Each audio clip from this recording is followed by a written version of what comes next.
Olá pessoal, a paz do Senhor para todos. Hoje eu quero falar sobre a viúva de Naim. Exatamente, pessoal. Essa história maravilhosa, registrada no livro de Lucas, capítulo 7, versículo 11, é maravilhosa. Porém, muitas pessoas têm dificuldades de fazer um sermão baseado nesse texto, porque às vezes não encontram bastante detalhes para formalizar a introdução, o corpo e também a finalização do seu sermão. Portanto, eu acredito que esses detalhes que serão abordados aqui servirão para você formalizar um sermão maravilhoso, tá bom? Lembrando aqui, pessoal, que esses detalhes foram cedidos pela pastora Jaci Nóbrega, a minha querida esposa. Ela geralmente prega este sermão e é maravilhoso os detalhes que ela consegue apresentar dentro desse texto. E essa história, pessoal, é muito importante porque fala de uma cidade, fala também de uma mulher viúva e do seu filho que morreu, fala de uma grande multidão e também de um grande milagre.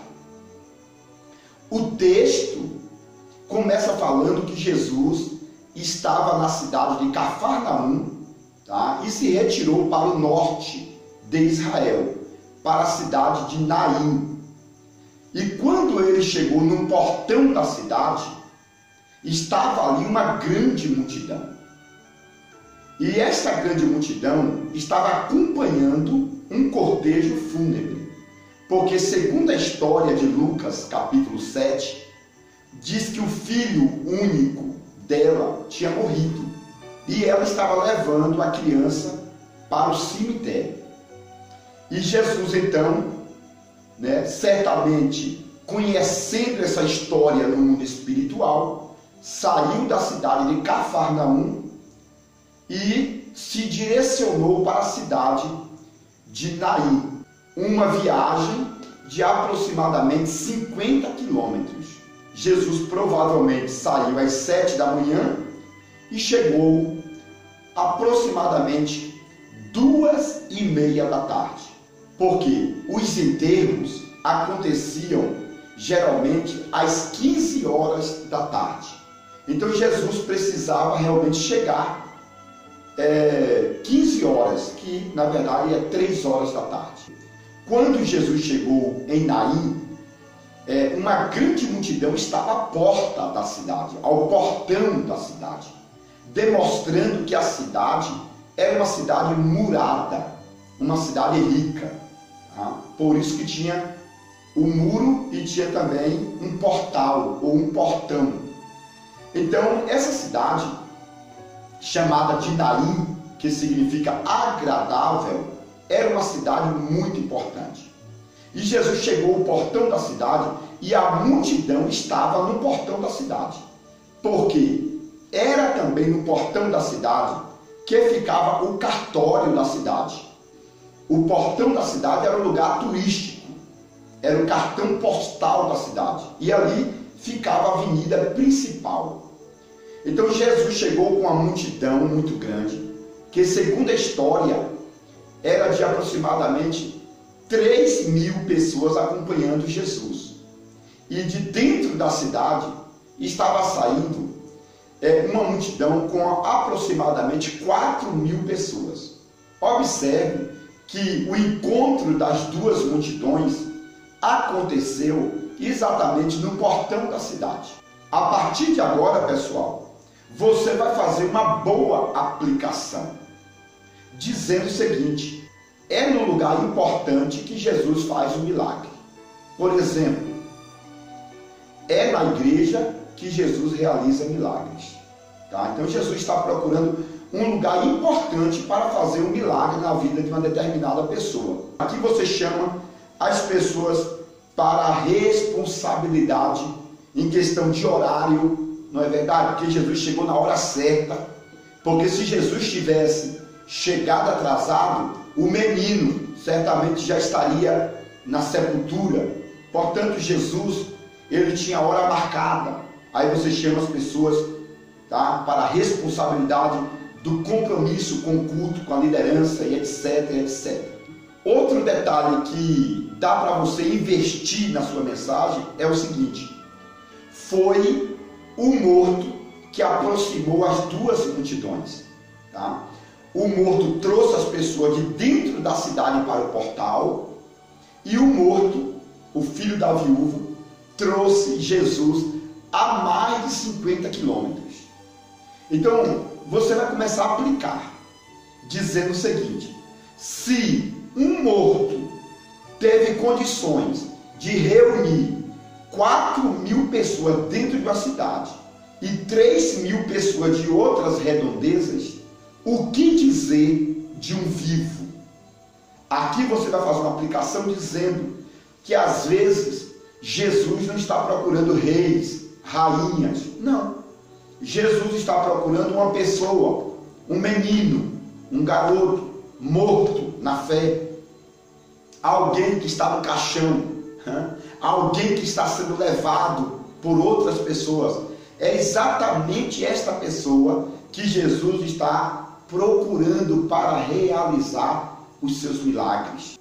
Um morto conseguiu reunir 4.000 pessoas da cidade e 3.000 pessoas de fora. 7.000 pessoas. Imagina você que é crente. Imagina você que é pregador. Imagina você que conhece Jesus. Quantas pessoas podem ir até o portal da cidade através da tua pregação? A missão começa dentro de casa. Depois que você fizer missão dentro da tua cidade, depois que você reunir o povo de dentro da tua cidade, as pessoas de fora virão, porque o milagre vai acontecer na porta da cidade. Vamos passar agora, pessoal, para mais um detalhe importantíssimo. A história vai dizer que quando Jesus viu a mulher chorando, não é verdade, a viúva que estava chorando, Jesus teve íntima compaixão. Então, se você pegar o original grego para entender a palavra íntima compaixão, significa que Jesus tirou a compaixão do coração. É uma compaixão diferente, tá bom? Até porque a palavra compaixão ou misericórdia, nos originais hebraicos, aponta para a palavra útero, seio, madre e mama, tá bom? Então, quando Jesus teve íntima compaixão, dentro dos originais hebraicos e gregos, dá o entender que Jesus tratou aquela mulher como filha. Olha aí que carinho, que maravilha, né? Então, assim, você vai aplicar que geralmente Deus quer tratar todos como filhos. Até mesmo uma viúva que não conhecia a palavra de Jesus. Observa que essa viúva não mandou chamar a Jesus. Por quê? Porque ela não conhecia. Quando Lázaro morreu, por exemplo, Marta e Maria mandaram chamar Jesus. Legal, tinha intercessores, não é verdade? Quando a filha de Jairo morreu, Jairo mandou, alguém chamar a Jesus. Porque Jairo também era o intercessor da sua própria filha. Mas essa mulher não tinha ninguém por ela. Essa mulher era uma mulher abandonada, por assim dizer. Tá? Então, ela não tinha ninguém. Mesmo assim, Jesus teve compaixão em relação a reconhecer a estrutura de filha naquela mulher. A partir de agora, tem como você aplicar para a igreja, dizendo que mesmo uma pessoa não conhecendo a palavra, mesmo a pessoa não tendo intercessores, Jesus ama da mesma forma.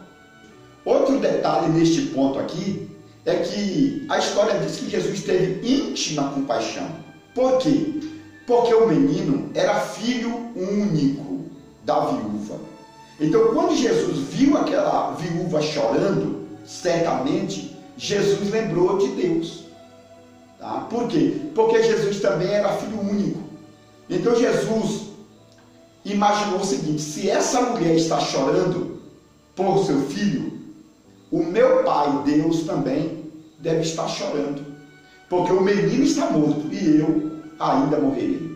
Então você vai passar para a igreja dizendo que Jesus se identifica com a situação de várias pessoas. Continuando no texto aqui, pessoal, Jesus disse para a mulher: não chores. Isso aqui é uma ordem. Por quê? porque o choro estava sugando a vida daquela mulher. Aquela mulher estava deprimida. Então Jesus queria cessar as lágrimas. Agora, na verdade, pessoal, aquela mulher estava desesperada. Ela já tinha passado nesse portão uma outra vez carregando, né, o seu esposo. E agora estava carregando o seu próprio filho. Então, ela estava em situação muito difícil naquele momento e chorava muito. Então, o texto aqui diz o seguinte: Jesus não quer te ver chorando, Jesus quer te ver alegre. Ou seja, quando Jesus deu a ordem para aquela mulher, Jesus sabia que o milagre ia acontecer. E quando o menino fosse ressuscitado, o menino não poderia ver uma mãe naquela situação. Ou seja, o choro daquela mulher estava mostrando, entre aspas, a fraqueza de fé, o desespero, sabe?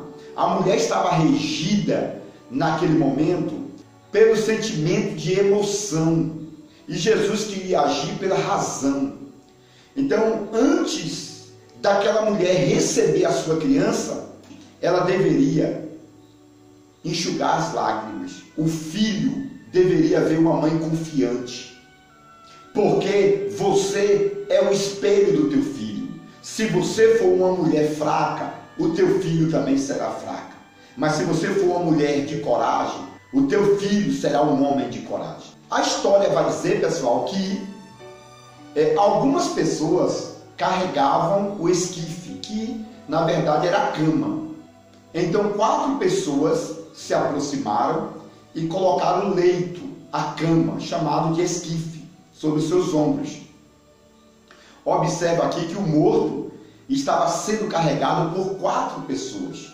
Por quê? Porque a história vai dizer que a pessoa que estava morta não podia ir abaixo de 70 centímetros de altura, para que o terreno não fosse amaldiçoado. A lei de Moisés, né, proibia que esse caixão ou essa cama, né, essa maca ou esquife fosse colocado ao chão. Se colocasse no chão, o lugar ficaria imundo por 7 dias. Então 4 pessoas carregavam aquele esquife sobre as costas. E o que eu achei bonito aqui, e dá para aplicar na mensagem, é que Jesus tocou na cama, no caixão, no esquife. Ou seja, Jesus tocou no exterior. E quando Jesus tocou na cama, a multidão parou. Então você vai aplicar que a cama é um símbolo de preguiça, não é verdade? A cama é um símbolo também de relaxismo. Algumas pessoas, quando Jesus toca na cama dele, né, no sossego dele, aí eles param de fazer a obra. E tem pessoas assim na igreja, que quando Jesus toca na cama, no sossego, eles param de fazer a obra. Outro detalhe é o seguinte, pessoal. Quando Jesus tocou na cama, pela lei de Moisés, Jesus se tornou imundo por 7 dias. Então Jesus, na verdade, ele tinha que voltar para Jerusalém, porque ele tocou no imundo. Ele tinha que voltar para Jerusalém e ir até o sacerdote, ou o sumo sacerdote, e o sumo sacerdote pegaria uma água santa da bezerra vermelha. A bezerra vermelha era um animal sacrificado para perdão da nação de Israel. Tá? Então, aquela água santificada era guardada para santificar as pessoas que se tornavam imundas. Tá? Então, Jesus tinha que voltar para Jerusalém para tomar um banho dentro do ritual judeu para se tornar limpo. Mas, neste caso, Jesus não voltou para Jerusalém, porque a santidade de Jesus fazia que o corpo de Jesus se tornasse santo, né? Até mesmo quando tocava nos mortos. Jesus tinha muita santidade, então não era necessário ele voltar a Jerusalém para tomar banho com a água da bezerra vermelha, ou com a expiação do sangue da bezerra vermelha. Quando Jesus tocou na cama, pela lei de Moisés, Jesus se tornou imundo por 7 dias. E por isso a multidão parou. Isso aqui mostra a responsabilidade de algumas igrejas, né, que tem sua liderança, e quando a liderança se torna imundo, ou seja, quando a liderança cai em pecado, a igreja para. a multidão para, ou as multidões param. Então eu vejo que algumas igrejas têm amor, têm carinho pela sua liderança, tá? Porque tem igrejas que quando a liderança cai, a liderança peca, as pessoas quebram o prato que comeu, né? Joga a liderança fora, pisoteia a liderança. Aqui não. Quando Jesus se tornou imundo, as multidões pararam, tá? Então é um símbolo de amor, de carinho, de responsabilidade, tá bom?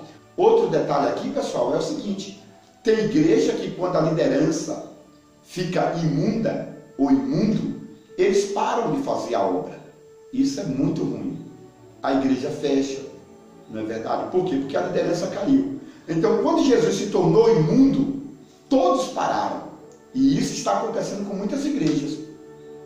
Que a liderança errou e a igreja caiu, a igreja parou de fazer a obra de Deus. Isso significa que às vezes temos que parar, não é verdade? A correria da vida para Jesus fazer a obra. Enquanto a multidão estava andando, aglomerando, enquanto a multidão estava andando, Jesus não fez o milagre. Então Jesus precisava que as pessoas parassem. E por isso Jesus tocou no morto. Quando ele tocou no morto, as pessoas pararam.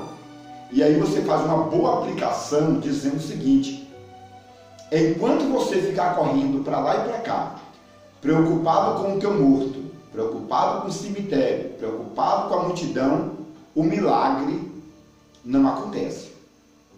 Quando você parar, Jesus vai fazer a obra na tua vida. Aquela profissão fúnebre não poderia parar em lugar algum, porque a cultura judaica explicava que quando se parava o cortejo fúnebre, o que acontece? A alma da pessoa chegaria na eternidade atrasada também. Então, nada poderia parar aquele povo. Mas, na verdade, pessoal, Jesus parou aquele cortejo porque Jesus não estava preocupado com a alma do jovem. Não, a alma do jovem, segundo a cultura, estava salva. Jesus estava preocupado com a situação presente. Às vezes, nós estamos tão preocupados com a situação futura, né? Para onde irá a nossa alma? Para onde irei eu depois da minha morte? Mas Jesus está perguntando agora, e agora? O que você tem para oferecer? Você está preocupado com hoje? Você está preocupado com agora? Porque a multidão não poderia parar de forma nenhuma, para não atrasar a alma do jovem, a vida espiritual do jovem. Mas Jesus falou, não é somente com a eternidade, eu quero saber agora, igreja, obra, fé, missão, desempenho. Então tem muita gente preocupada com além, enquanto Jesus está preocupado com agora, na tua vida agora, hoje. O texto, pessoal, prossegue dizendo que Jesus disse para o jovem, a ti te digo, levanta-te. Então, o texto nos originais hebraicos vai dizer que a ressurreição do morto demorou 7 minutos. Por quê? A alma teve que vir do além.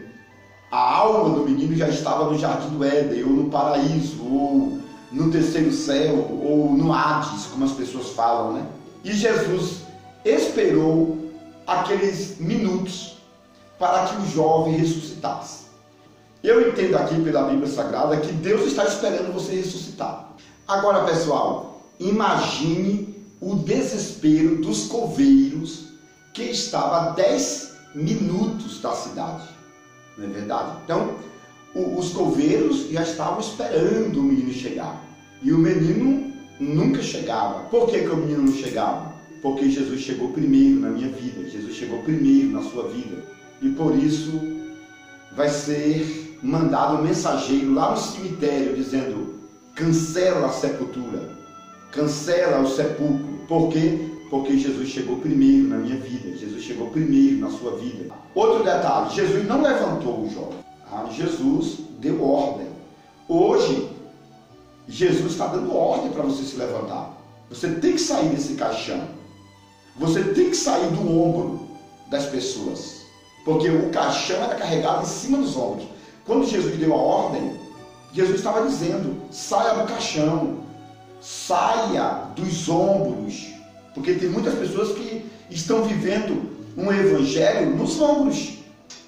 Pastor tem que carregar, membro da igreja tem que carregar, não é verdade? Não consegue se estabilizar, não consegue ter uma vida eficaz, sempre no ombro de um, sempre no ombro de outro. As multidões estão te carregando. Jesus está dizendo: levanta, toma atitude, para de ser carregado pelas pessoas.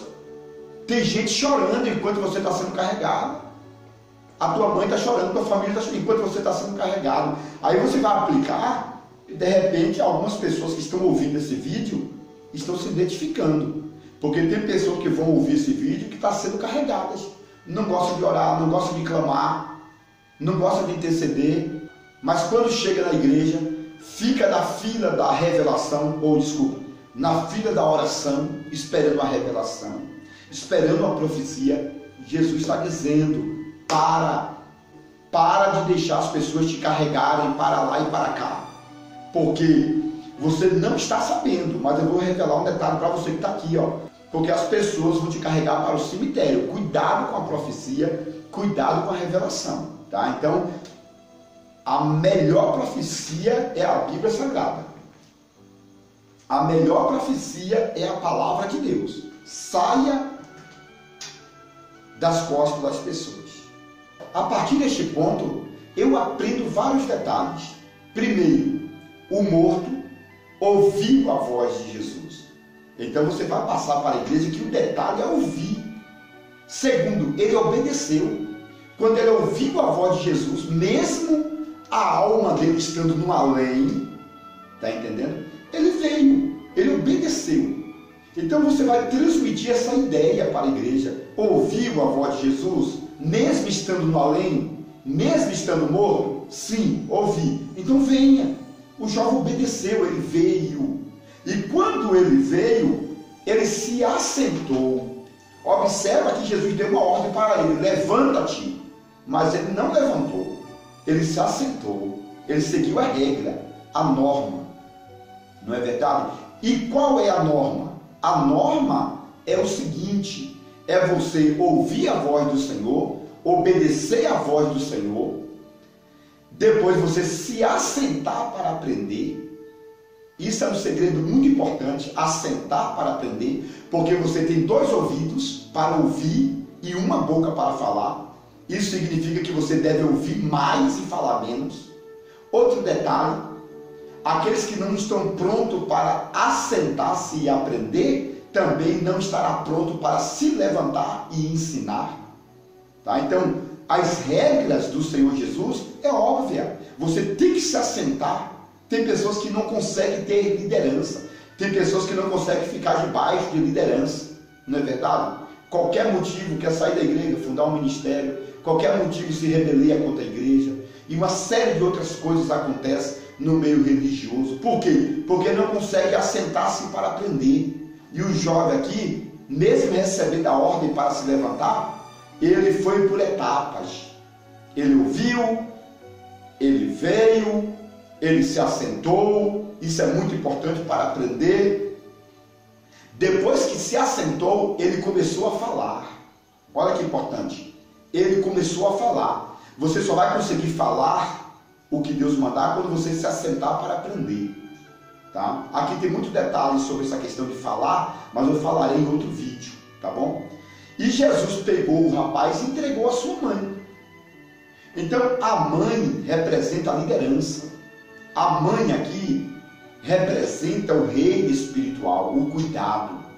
Então quando o jovem ouviu, veio, assentou-se no sentido de aprender, depois começou a falar no sentido de pregar, de anunciar, como o grego original fala, né? Ele começou a pregoar. Aí Jesus viu que ele estava pronto. Jesus pegou o jovem e entregou a sua mãe. Olha como é importante a finalização aqui do texto, a finalização da nossa mensagem. Quando que Deus vai te entregar o ministério? Quando você estiver pronto.